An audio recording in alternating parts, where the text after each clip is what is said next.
ईश्वर हर क्षण हमारे साथ हैं। ईश्वर हर रिश्ते में बसते हैं। जब हम अपने परिवार, दोस्तों या किसी और के प्रति सच्चा प्रेम दिखाते हैं तो वह प्रेम ईश्वर की उपस्थिति को प्रकट करता है।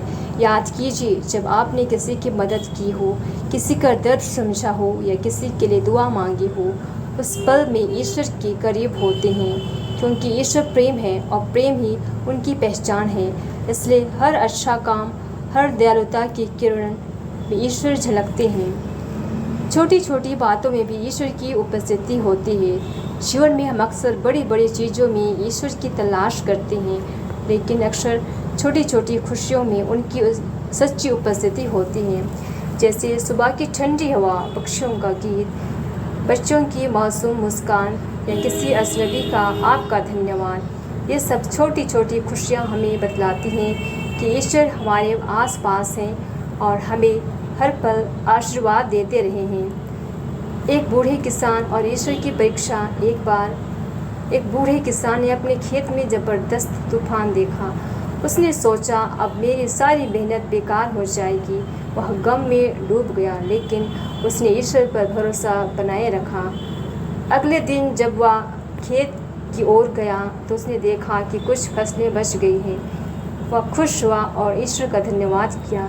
इस कहानी से हमें यह सीखने को मिलता है कि चाहे जीवन में कितनी भी मुश्किलें आए, हम ईश्वर पर विश्वास नहीं खोना चाहिए। वे हमारे संघर्षों में छिपे आशीर्वाद हैं जो हमें नई उम्मीद और नई ऊर्जा देते हैं।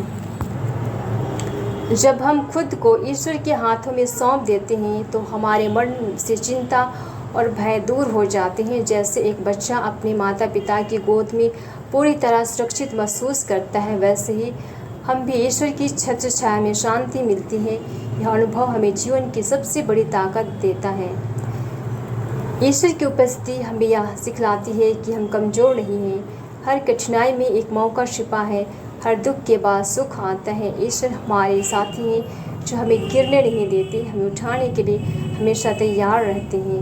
हमारे जीवन का हर सुख, हर दर्द, हर असफलता और सफलता, सब कुछ ईश्वर की इच्छा और उनके आशीर्वाद से होता है। जब हम अपने मन को खोलकर उनकी उपस्थिति स्वीकार करते हैं तो जीवन में एक असीम शांति और आनंद का प्रवाह होने लगता है। यही कारण है कि कहा गया है, ईश्वर के बिना जीवन अधूरा है। ईश्वर हमारे जीवन की आत्मा है, हमारा अस्तित्व है, हमारा सब कुछ है। आइए हम सभी अपने जीवन में ईश्वर को सबसे ऊपर रखें। हर दिन उनकी उपस्थिति को महसूस करें और उनके प्रेम में डूबकर जीवन को सुंदर बनाएं, क्योंकि जब हम ईश्वर को अपने जीवन का हिस्सा बना लेते हैं तब हर कठिन आसान हो जाती है, हर रास्ता रोशन हो जाता है और हमारा मन हमेशा प्रसन्न रहता है।